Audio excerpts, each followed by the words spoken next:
B-Boy Bigger, j'espère que vous allez bien, c'est Medja pour Physical Training Breakdance et aujourd'hui on va rebondir sur le Breaking Tips de ce vendredi-là dont le thème était si tu veux être un meilleur B-Boy ou si tu veux être une meilleure B-Girl, alors joue. L'idée ça va être de développer cette thématique-là. Lorsque votre objectif c'est de devenir meilleur en break, ça peut être facile d'envisager l'entraînement comme quelque chose de nécessairement désagréable. L'entraînement doit être pénible si on veut progresser. Si vous pensez comme ça, je ne vous jette pas la pierre parce que je le pensais aussi. Mais laissez-moi vous démontrer une autre approche, une autre vision des choses, et j'appuierai ça avec mon expérience personnelle. Lorsque l'objectif c'est la progression, quelle que soit la conséquence de cette progression ou non-progression, les meilleurs résultats ils vont se faire à travers le jeu. Ils vont se faire à travers l'amusement. Toute forme de vie sur Terre, humaine ou animale, développe ses compétences instinctivement à travers le jeu dans les premières étapes de la vie du côté humain. Si je prends l'exemple des lions, ils vont apprendre la chasse à travers le jeu. Pourtant, la chasse, c'est une compétence qui est essentielle dans leur survie. S'ils ne savent pas chasser, ils ne peuvent pas se nourrir et du coup pas survivre. Et on voit qu'eux, ils le font à travers le jeu. Les recherches actuelles en neuropsychologie et neuroergonomie, elles affirment sans aucun détour que la méthode la plus efficace d'apprentissage de quelconque compétence ou connaissance, ça se fait par le jeu. Et ce, quel que soit l'âge du pratiquant. Que vous soyez un bébé, un nourrisson, que vous soyez un jeune enfant, un adolescent, ou même que vous ayez plus de 40 ans, plus de 50 ans, plus de 60 ans, la meilleure pédagogie, le meilleur moyen pour apprendre, pour progresser, c'est par le jeu. Maintenant, je vais vous illustrer ça avec mon cas. Moi, je me suis longtemps entraîné avec l'idée que l'entraînement il devait être pénible. Je transcrivais sur tableau Excel tous mes résultats, toutes mes performances, tous mes échecs. Je venais à l'entraînement avec une tablette, voire des fois avec, juste simplement avec une feuille et un stylo. Et j'allais noter toutes mes performances. J'allais dire, ok, moi j'ai ma feuille de route d'aujourd'hui. Je sais que je dois faire, je dis n'importe quoi, 5 fois 10 tours Thomas. Et j'allais noter, tac, ok, combien de fois j'arrive à le faire sans frotter, combien de fois j'arrive à le faire d'un coup. Enfin voilà, du coup j'allais quantifier comme ça mes entraînements. Et grâce à ça, j'ai pu beaucoup progresser. Par contre, je prenais plus de plaisir dans mes entraînements. Et au final, j'avais déplacé ma motivation sur les résultats du battle. Alors qu'à la base, elle était vraiment sur l'entraînement. Je kiffais m'entraîner. Mais du coup, je m'étais dit, ok, je sacrifie mon plaisir à l'entraînement pour optimiser mes résultats au battle.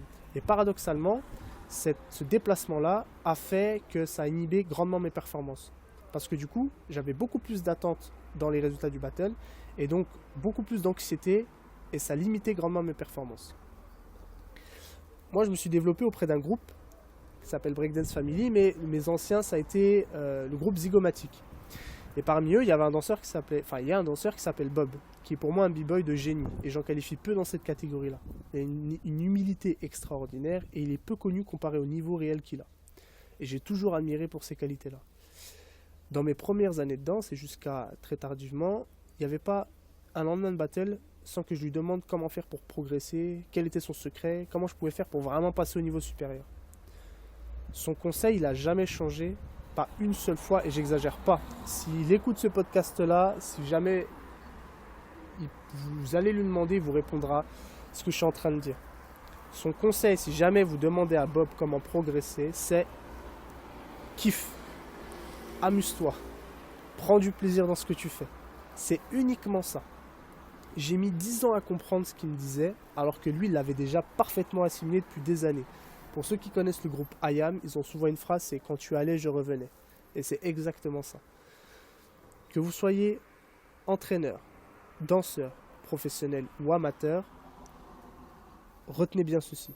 Mon objectif, c'est de vous transmettre ce qu'il m'a transmis en y portant ma touche. Donc, retenez bien ça. Que vous soyez entraîneur, danseur professionnel ou amateur, rendez vos entraînements ludiques. Rendez vos entraînements amusants, sans forcément baisser le niveau d'exigence. C'est pas parce qu'il y a du jeu et de l'amusement qu'il n'y a pas d'exigence. Par exemple, si on veut travailler nos freeze, ou les footwork ou les power moves, faites le travail du cheval. Je l'ai illustré un peu dans Breaking Tips et dans une vidéo précédente. Vous vous mettez en cercle. Le danseur numéro 1 fait baby freeze par exemple. Le danseur numéro 2, 3, 4, 5, 6 refont baby freeze. Ensuite, on passe au danseur numéro 2 et lui, il va faire baby freeze, plus il rajoute un exercice.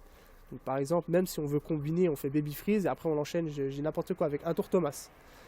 Et bien tout le monde refait ça et ensuite le troisième fait baby freeze, tour Thomas plus remonter en équilibre, etc.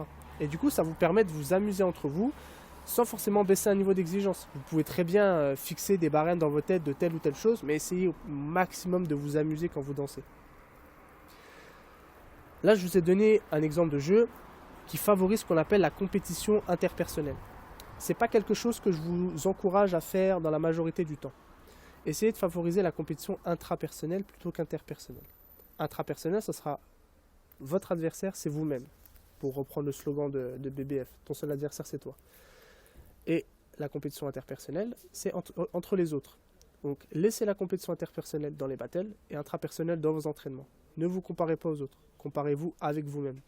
Et là, je dis que vous laissez l'interpersonnel pour les battles. Et encore, ça peut être... c'est faux d'une certaine manière. Même quand vous êtes en battle, étant donné le fait qu'on n'ait aucune catégorie de niveau, actuellement, on n'a pas de catégorie de poids, on n'a pas de catégorie de taille, de catégorie de niveau, enfin on en a plus ou moins dans les line-up qui se dessinent et qui sont choisis par les organisateurs, mais de manière générale, il n'y a pas un battle régional, un battle national, enfin vous voyez ce que je veux dire. Donc dans cette mesure-là, privilégiez tout ce qui est compétition intrapersonnelle parce que sinon vous allez être dans la frustration constamment. En tout cas, ça a été mon cas. C'est... la petite livraison du jour, mais sincèrement, c'est quelque chose qui va vraiment vous aider à tenir sur le long terme et à éviter de créer trop de frustration et de vous enlever le plaisir de pratiquer. Ça doit être ça l'objectif. C'est quand vous vous entraînez, vous devez aimer le processus. Intéressez-vous à toute la psychologie autour de la motivation. Vous apprendrez que la motivation qui génère les meilleures performances et le bien-être, le meilleur bien-être, c'est la motivation qui se place sur le processus. C'est-à-dire sur le processus qui vous amène à changer, sur l'entraînement en fait concrètement, et pas sur la récompense, sur le battle. Donc, kiffez vos entraînements, kiffez tout simplement, et vous verrez que vous progresserez et vous durerez sur le long terme. Si vous voulez durer et être les meilleurs, il faut tout faire pour apprécier ou faire apprécier le processus. Je terminerai avec une phrase toute simple, mais qui résume un peu tout ce que je viens de dire et qui résume ma pensée. Entraînez-vous intelligemment, fuyez l'entraînement bête et méchant. C'est pas parce que c'est dur que c'est efficace. Je vous dis à la semaine prochaine. En attendant, prenez soin de vous. N'hésitez pas à me dire dans les commentaires si ça vous a plu. Donnez-moi votre version, votre vision un peu là-dessus, sur cette thématique-là. Ça m'intéresse énormément. Et je vous dis à très bientôt. Entraînez-vous bien et puis prenez soin de vous. Ciao.